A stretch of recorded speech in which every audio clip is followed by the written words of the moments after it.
આપને શું વિનંતી કરું?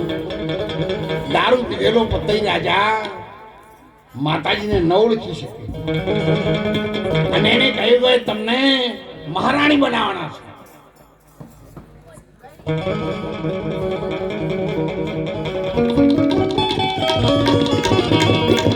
ત્યારે સાહેબ માતાજી સગડીઓ હાથમાં ધારણ કરી મૂળ રૂપ પ્રગટ કર્યું અને પછી તો નાઠો. પણ યાદ રાખજો, મળી બદનામી જગતમાં અહીં પછી નાસી ગયાથી શું વળે? મળી બદનામી જગતમાં અહીં પછી નાસી ગયાથી શું વળે? જુલમ ગુજાર્યો આ હાથે પછી વનમાં બેસીને હર હર કર્યાથી શું વળે? સુકાણો માલ દુનિયાનો, સુકાણો માલ દુનિયાનો પછી વરસાદ થયાથી શું વળે? વિચાર્યું નહીં ભરપૂર જવાનીમાં પછી ઘડપણમાં મંદિરનો પગથિયો તોડવાથી શું વળે? એવા માનવ જન્મ ભગવાને આપણને આટલા વર્ષથી તમે ગાયો ભેંસો દુવો છો બેનો, તો ભગવાન રામદેવજી મહારાજ મને નીચે સાચું બોલજો હો.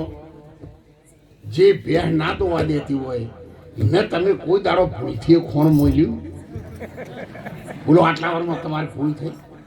મને કેટલું હોશિયાર છો તમે કહો. મને બધી ખબર પડે છે.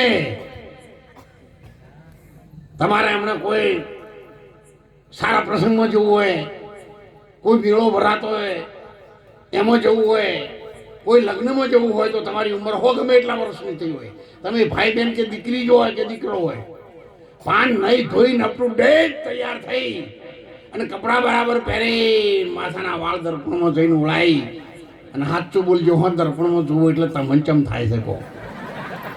કોઈ કોને પણ મનમાં થાય કે આ માર જેવું બીજું કોઈ નહીં. આ 25-30 વાર વાળા ના થાય તો સાહેબ બરોબર છે, પણ આ તો 60 વાળા આવું કરે છે. એ દર્પણમાં જઈને જોઈને કે હા હજુ હું ઠીક છું. એક મૂર્ખા માટલું ફૂટી ગયું ને વધેલી ઠીપ છે અને હવે છેલ્લા મોચમ શા હારું બગાડે છે. અને ત્યારે અમારા સંતોએ કહ્યું છે ભજનોમાં,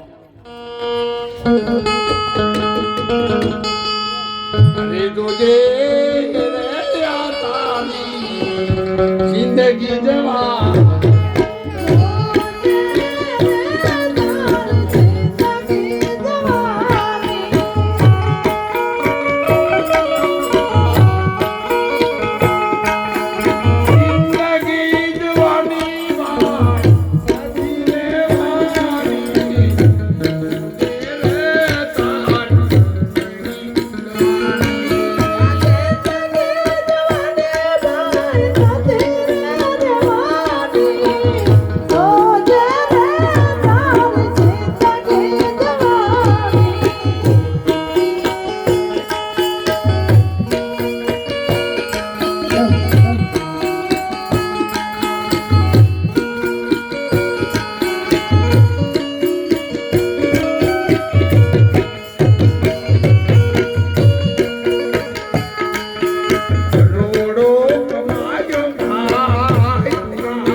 આજે વજાવત ગામે પણ 1,41,111 રૂપિયા રામદેવજી ગુજરાતી ધર્મશાળામાં આપ્યા છે.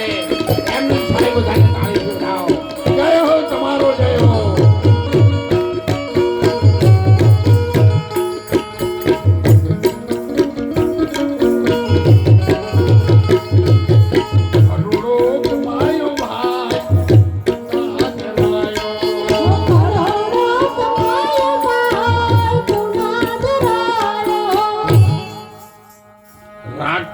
તમને મજા બહુ આવતી છે, પણ તમારે છે ને તારે મહારાજ કાપી નાખતા છે. પણ આપણે જરૂર એટલું લાવીએ ને કાં તો રાતમાં પારચાણા આવે. આજે તમે આ જમણવારો બનાવ્યો તો અમે સાહેબ બધા આવ્યા એટલે તમારા બધા કડાયા ભરેલા હશે. સાહેબ તો ઘેર પ્રસાદ લઈને આવ્યા છે, પણ અમારા જેવા મહેમાન આવે એટલે તમે ભાતનું મોટું કડાયું ભર્યું હોય તો અમારા જોતા હોય એટલા થાળીમાં લેવા કે કડાયા મોટું કાલવું. એટલે ભજન તો ગમે એટલી લીટીઓનો લોબો હોય, પણ આપણો અત્યારે ટાઈમ જોઈએ ને, અને એ ટાઈમ પ્રમાણે જ આપણે એટલું લાવીએ છીએ. આ તો તમે મૂડમાંથી ખસી ના જાઓ. હમણાં નહોતું કીધું જેમ સાહેબે હાથ ઊંચા કરીને જે બોલાયા તો આ ડાવડો ઘેર જતો રહ્યો, છોકરો શું કરે છે, ઢોર છૂટી ગયો હોય છે, છોકરો જાજે દે જે બોલાવો ને 2-3 વાર તો તમે પાછા આવતો રહો હોય. એટલે એક શબ્દ હારો હોભળો એટલા માટે એમને જે બોલાય છે. એટલે અમુક તો સાહેબ કદાચ છે ને જીતી તો જશે, પણ એના કરતાં એમને જે મેળવ્યું છે નાનપણથી એ સદગુણો સંતોને પણ વંદનીય હોય ને, એવા મને આજ પહેલાં પ્રવચનમાં લાગ્યા છે. એટલે નહીંતર હું કદી કોઈ દિવસ કોઈ વ્યક્તિનું વખાણ કરતો નથી, પણ એમનામાં જે મને દેખાણું એ કહ્યું છે.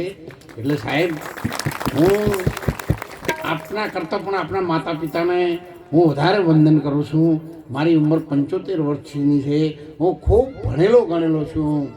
અને સાહેબ main is the architect for your future life.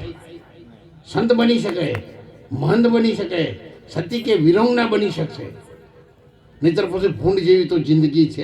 અને એમાંથી બચવા માટે જો સાહેબની પાસે સત્તા છે, રાજકારણ છે, છતાં એમના લોહીમાંથી ધર્મની સુવાસ આવે છે, પણ અગરબત્તી કોકની હારી હળગાવીને તમને શરદી થયેલી હોય તો એટલે તમે ખાતા ના હોય ખબર ના પડે, તરત તમને રાજકારણ દેખાય. સાહેબ આ તો પેલા ચૂંટણી ઉભા રહ્યા હતા એ જ તો કહેતા આપણી ચોવટ આલ્યા હતા. એટલે આ તો જુદી જુદી જોવાની દ્રષ્ટિ જુદી હોય ને, પણ અમે તો અમારા સંતોની લાઈનમાં જે આવે એ લાઈનમાં કેટલા ફેટ નેકળે છે ને 1 મીટર ગોઠવેલું હતું, અને એમાં ખૂબ બધા તમામે તમામ છેક માધવસિંહ સાહેબ હતા ત્યારથી અત્યાર સુધીના બધા સીએમઓ આપણા આશ્રમમાં આવેલા. 2021માં COVID-19માં વર્લ્ડ બુક ઓફ રેકોર્ડમાં WHO સંસ્થા દ્વારા આખી દુનિયાનો હું સન્માનિત છું. ડિસેમ્બર 14 ડિસેમ્બર 2024 આ 12મા મહિના આખી દુનિયાના ગ્લોબલ એવોર્ડ ઉલ્ટા ચશ્માવાળા જેઠાલાલ આવે છે ને પેલા સિરિયલમાં, એમના હાથે બોમ્બેમાં મારું સન્માન કરાયું હતું હમણાં 12મા મહિનામાં.